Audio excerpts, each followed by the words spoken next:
प्रिय दर्शकों, स्वागत है आप सभी का हमारे YouTube चैनल सितारे आपके नाम में।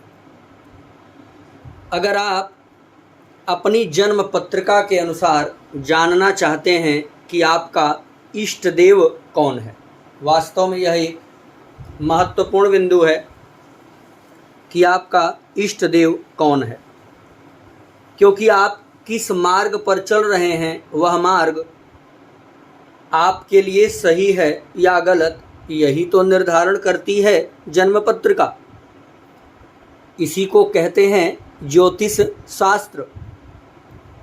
कहीं ऐसा तो नहीं कि आप अपने जन्म कुंडली के खिलाफ जाकर के साधना कर रहे हैं, इसीलिए आपको सफलता नहीं मिल पा रही। ऐसा नहीं कि आप जिस भी ईश्वर की साधना में लगे होंगे उनसे आपको कोई लाभ नहीं। पूजा तो आप किसी की करेंगे, ज़रूर फायदा होगा, लेकिन यदि आप अपने जन्म कुंडली के इष्ट देवता की आराधना करें तो कम समय में बड़ी सफलता मिल जाती है। तो प्रिय दर्शकों, आप अपने जन्म पत्रिका के अनुसार जान सकते हैं कि आपका इष्ट देव कौन है और किसकी साधना से आपको सफलता बड़ी तेजी से और बड़ी जल्दी मिल जाएगी। तो आप सभी लोग हमारे इस वीडियो पर बने रहिए और मैं आपको बताने जा रहा हूं।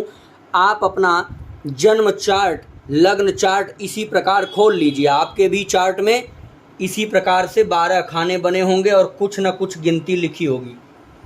जैसे कि मैं ये मिथुन लग्न का चार्ट बना रहा हूं, आपकी कोई दूसरी लग्न भी हो सकती है।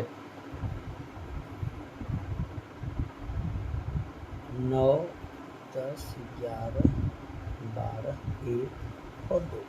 ये हमने एक मिथुन लग्न का चार्ट बना लिया। हमको मिथुन लग्न कैसे पता चला?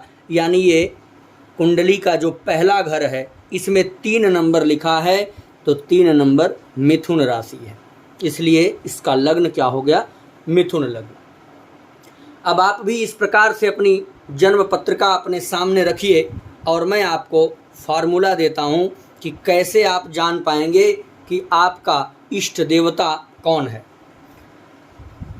तो दर्शकों, सबसे पहले आपको अपना लग्न निर्धारित कर लेना है। 12 प्रकार के लग्न हो सकते हैं, 12 प्रकार से अधिक नहीं होंगे। तो सबसे पहले आपका जो लग्न होगा या तो वो 1 नंबर का होगा, या तो 2 नंबर का होगा, 3 नंबर का होगा, 4 नंबर का होगा, 5 नंबर का होगा, 6 नंबर का होगा, 7 नंबर होगा, 8 नंबर होगा, 9 होगा, 10 होगा, 11 होगा और 12 होगा। इसी में से एक गिनती आपके पहले घर में यानी लग्न में लिखी होगी। आप लग्न से ही अपना इष्ट देवता निर्धारित करेंगे। तो सबसे पहले आपको फार्मूला देते हैं। 3 प्रकार के विभाग हैं देवताओं में जो आपके कुंडली से माने जाएंगे।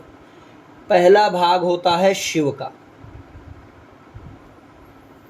शिव वर्ग। शिव वर्ग में कौन कौन आ जाएंगे?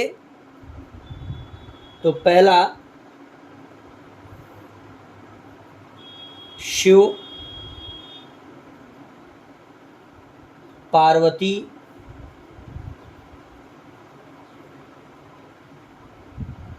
गणेश,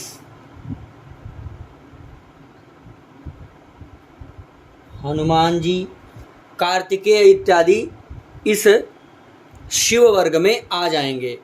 अब हम कैसे पहचानेंगे कि हमारा शिव वर्ग है? तो दर्शकों, आपके लिए फार्मूला है। यदि आपके लग्न में पहले घर में 1 नंबर लिखा है, 4 नंबर लिखा है, 8 नंबर लिखा है या 9 नंबर, 1 नंबर, 4 नंबर, 8 नंबर या 9 नंबर की संख्या है, तो आप उपासना करेंगे शिव वर्ग की। इनमें से आप किसी एक की उपासना कर सकते हैं, वही आपके इष्ट देवता होंगे। 1 नंबर लिखा है तो क्या होगा? मेष लग्न, 4 नंबर तो कर्क लग्न, 8 नंबर तो वृश्चिक लग्न और 9 नंबर तो धनु लग्न। इस प्रकार से आप अपने इष्ट देवता का निर्धारण करें। यदि आपके लग्न में 1 नंबर, 4 नंबर, 8 नंबर और 9 नंबर की संख्या लिखी है तो आप बनते हैं शिव वर्ग के उपासक। अगला देखते हैं। अगला वर्ग जो हमारे पास है वो है विष्णु वर्ग।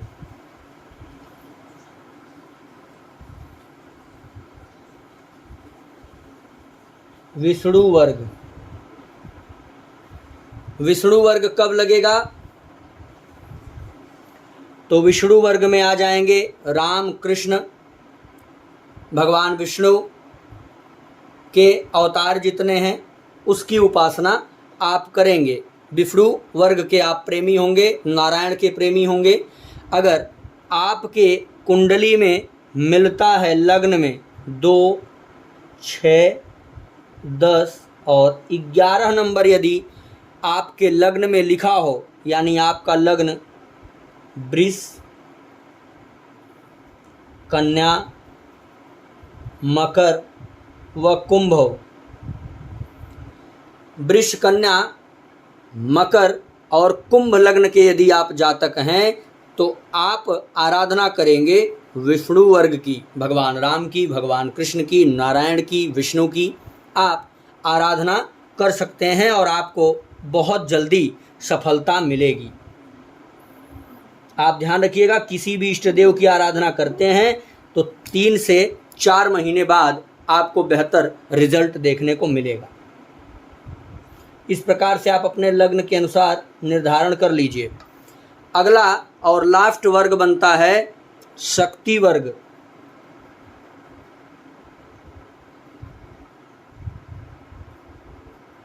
शक्ति वर्ग, शक्ति वर्ग में कौन आएगा? माँ दुर्गा आएंगी, माँ काली आएंगी, माँ लक्ष्मी आएंगी, माँ सरस्वती आएंगी। यानी देवी उपासना आप कब कर सकते हैं और कब आपको सफलता मिलेगी? यदि आपके लग्न में 3 नंबर, 5 नंबर, 7 नंबर और 12 नंबर लिखा हो, 3 नंबर, 5 नंबर, 7 नंबर और 12 नंबर यदि आपके लग्न में लिखा हो तो आप बन जाएंगे शक्ति वर्ग के उपासक। 3 का मतलब मिथुन, सिंह, 5 का मतलब, 7 का तुला और 12 का मीन। यदि मिथुन लग्न, सिंह लग्न, तुला लग्न या मीन लग्न के आप जातक हैं तो आपको उपासना करनी चाहिए शक्ति वर्ग की। चलिए, हमने अब इष्ट देवता बड़ी आसानी से पकड़ लिया है और हम समझ गए। अब हम थोड़ी चर्चा कुछ और भी कर लेते हैं। बहुत लोग प्रश्न करते हैं क्या हमारे जीवन में आध्यात्मिक उन्नति होगी? तो सबसे बड़ा आपको वैराग्य का योग मैं बता देता हूँ। ये जो आपका 9वां भाव है, 9वां भाव में और तृतीय भाव में, आपके कुंडली के 9वां भाव और तृतीय भाव, ये 9वां कैसे हुआ? यानी लग्न हमेशा एक भाव होता है, प्रथम भाव होता है। तो 1, 2, 3, 4, 5, 6, 7, 8, 9 और 1, 2, 3 ये तृतीय भाव और ये 9वां भाव।